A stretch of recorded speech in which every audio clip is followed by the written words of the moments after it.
Glory to God the Father and Son Yeshua Mashiach. Judges chapter 1. Judah fails to drive out the inhabitants. After the death of Yehoshua, the people of Israel asked Adonai, "Who will go up for us first to fight against the Kenani?" Adonai said, "Yehudah will go up.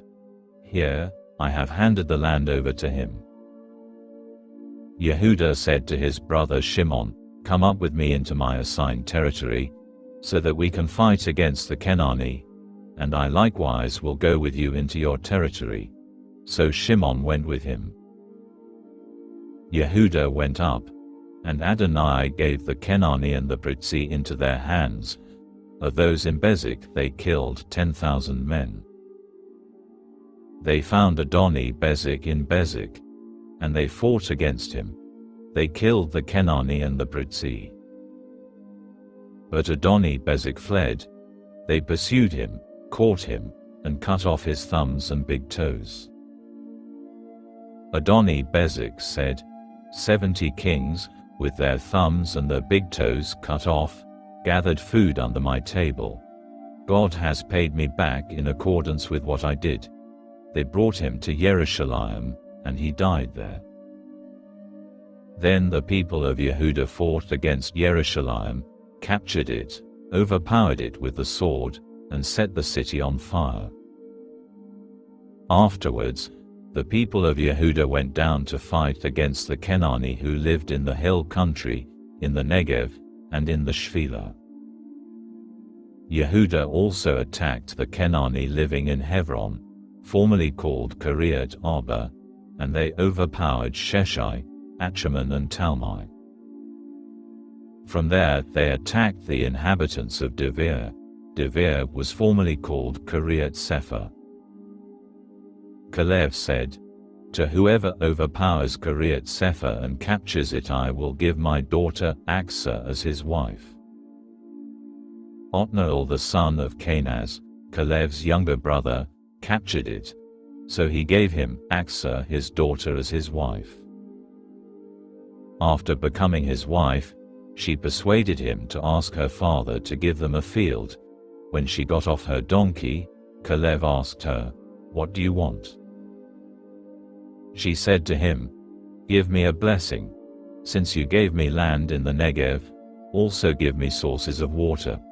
So Caleb gave her the upper springs and the lower springs.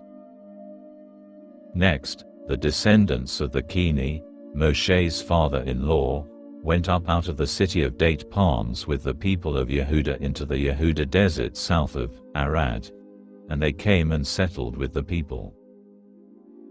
Yehudah went with Shimon his brother. They overpowered the Kenani who inhabited Saphat, and completely destroyed it. The name of the city was called Hormah.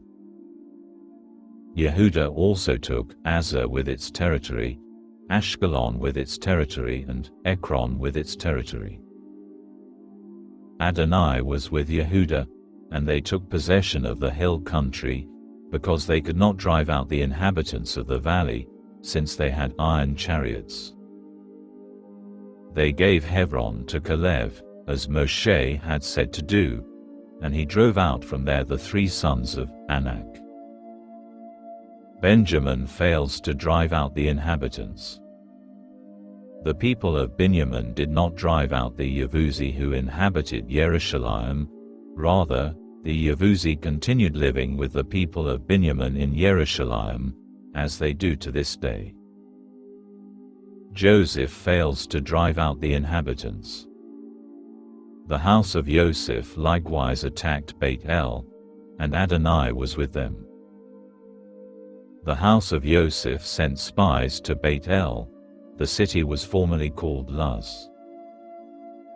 The spies saw a man coming out of the city and said to him, "Please show us the way to enter the city, and we will treat you kindly."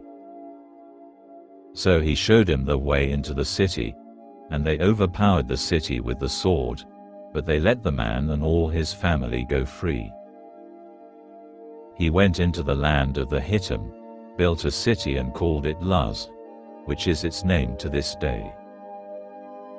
Manasseh did not drive out the inhabitants of Beit-Shan and its villages, Taanach and its villages, Dor and its villages, Yivlaam and its villages, or Megiddo and its villages, so that the Kenani managed to keep on living in that land.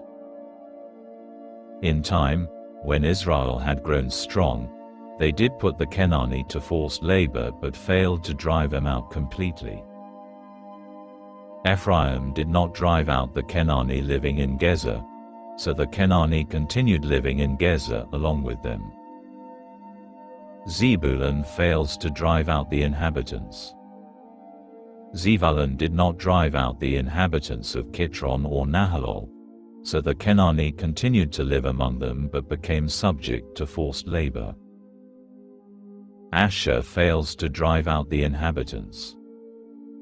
Asher did not drive out the inhabitants of Akko, Zidon, Aklav, Akziv, Helbah, Aphik or Rechoth. So the Asheri lived among the Kenani who were living in the land, because they didn't drive them out. Naphtali fails to drive out the inhabitants. Naphtali did not drive out the inhabitants of Beit-Shemesh or Beit-Anat, but lived among the Kenani living in the land. However, the inhabitants of Beit-Shemesh and Beit-Anat became forced labor for them. Dan fails to drive out the inhabitants. The Amori forced the people of Dan into the hills, for they would not let them come down to the valley.